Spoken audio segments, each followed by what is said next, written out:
Miss South Africa 2024 has indeed been a very elegant affair. To all the outfits worn by the host, Bonang Mateba, as well as the beauty queens that were in the competition.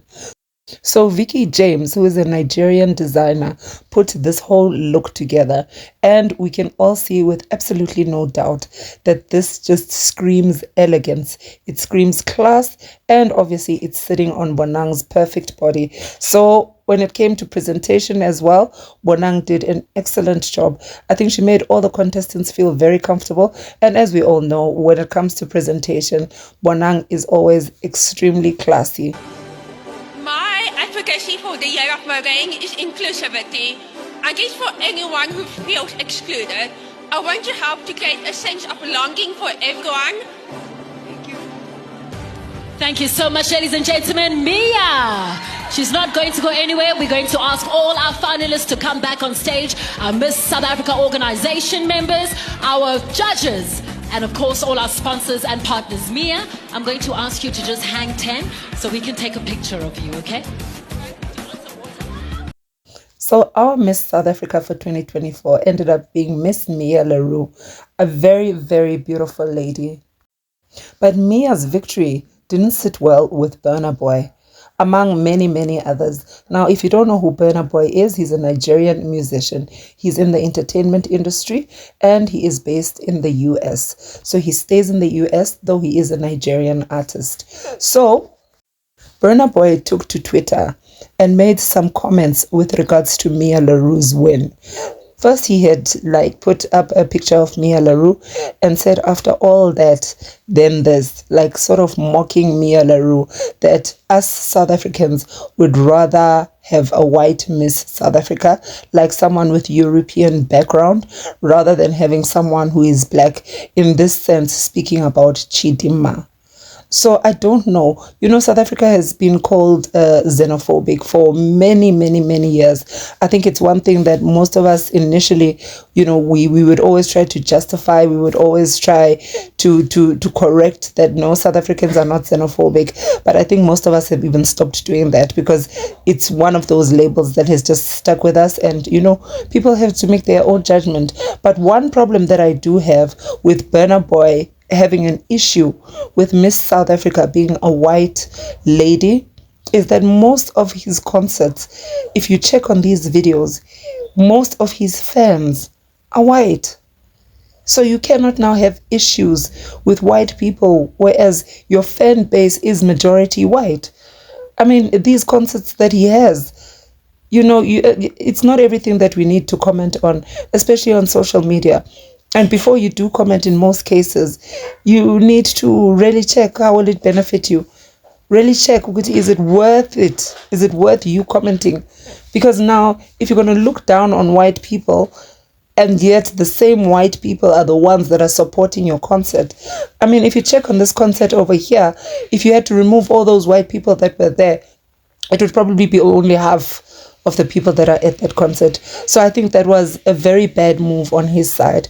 I think on this particular issue, on this particular pageant, Burna Boy should have just, kept it to himself. Now, there's something that I bumped into that I wanted to share with you guys. Take a listen to this. I was born in Angola, but I've been living in South Africa since 1997. I came to South Africa with the intentions to study. So I had a study permit that I was using to study in South Africa, and every school that you go to, you have to get a study permit for that school. So anyways, I don't want to drag this, but I want to explain the situation of this Chidima, this Chichi chick, and everything that's going on and why people are misunderstanding it. So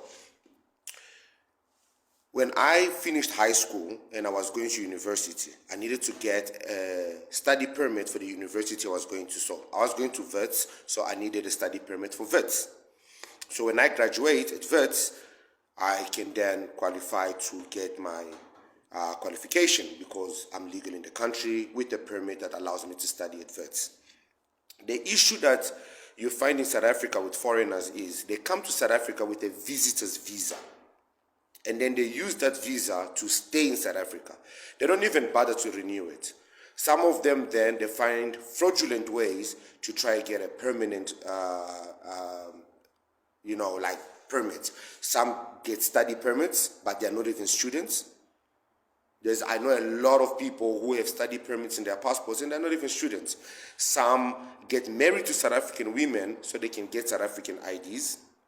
That process now became long because the Home Affairs started investigating, so they would come to your house to check if you guys really live together. Why are you guys not having children? Because it's a 5-year process where you get a marriage certificate, and then after that you can apply for permanent residency.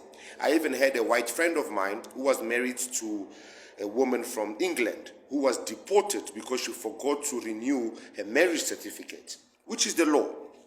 Okay, furthermore, Chichi's situation is not as tricky as we all thought. Yes, all of us had an opinion because we felt sorry for her. She's 23 years old. She doesn't know anything. Issue number one, the father admitted that they came to South Africa on a visitor's visa for the World Cup. That's the first time they came to South Africa, but the girl is 23, so there's the problem already. The age and the time the father came here, it's not balancing. Okay, let's forget about that discrepancy. Let's assume she was born here, the mother's Mozambican, and the father is Nigerian. She's a foreigner, she can't be South African. Why am I saying this? Because I'm going to use myself as an example. So I've got 4 kids.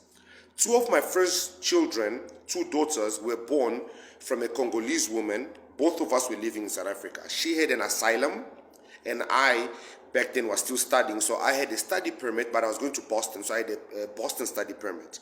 When we went to the hospital to give birth to our children, we were given the same form that you are given, but it was written foreigner, foreign child. So that paper allowed us to just go to our embassy. So we went to the Angolan embassy and registered our child as an Angolan. Then went to the Congolese embassy and registered the child as a Congolese. So she got dual citizenship, which is my citizenship and the mother's citizenship.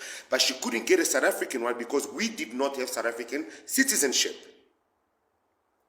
So that happened to both of my first 2 children. So let's fast forward to a couple of years later. I started dating a white woman. In the 6-year relationship we had 2 kids, a boy and a girl. Now, she's a white South African who is a citizen. In 2018, I got my South African ID because I had applied for permanent residency, and because I've been here for very long and I went through the whole process, which is a very long process. Just the vetting of your criminal record takes over a year. So eventually I get my ID. I get my permanent residency certificate, which I use to go apply for an ID. Now, I don't have my ID on me, it's in my office, but in my ID, it says that my nationality is Angolan. I'm a non-South African citizen. I've got permanent residency. I got a 13 barcode ID number, but I'm not a citizen. So that means I cannot even vote. My ID just allows me to be able to open bank accounts. I'm legal in the country. I pay tax, open businesses, and so forth. Now, when we had our children, me and my South African partner, the white woman, our children automatically were South African, not because of me, but because of her, the mother. Because whether I put myself in the birth certificate or not, because the mother is South African, the children are South African. In Chichi's situation is both the parents are foreigners. Now, I don't know if the law has changed or something else. Now, if both parents are foreigners, regardless of her being born here, she cannot be South African. Now we have found out that her foreign mother she used a stolen identity. It's done. If that is the case, it's done. If that's the case, as much as we want to use emotions and we want to use feelings and we want to feel sorry for her because she's young, she did nothing wrong, she was just a child, which is the truth. Legally, her parents plus her, maybe her parents can go to jail for the fraudulent stuff, but she has to get deported. But the problem is, where are you going to deport her because she knows no other country but South Africa? So you can't deport her to Nigeria because she doesn't know Nigeria, she only knows South Africa because she was born here. So the parents are the ones that did wrong. Now, what should be done? Definitely, she needs to step aside from Miss South Africa, 1. Secondly, the community, the society, the country, whatever, need to forgive her and allow her to continue with the permit, but they need to do due process where they give her a new ID, because this was fraudulently obtained, and that means her mother is that woman whose identity was stolen. So she needs to then go through the proper process, okay, get a new ID, which is a non-citizen ID, non-citizenship ID, okay, but then a permanent residency ID. But the parents must then face the consequences. I think that's the only solution, because in the end of the day, the reality is foreigners are doing the most in South Africa. And yes, South Africa is a xenophobic country. Oh yes, it definitely is. I don't care what anybody says. But there are those instances, like right now, where they are not wrong. And the unfortunate reality is many times they are not wrong.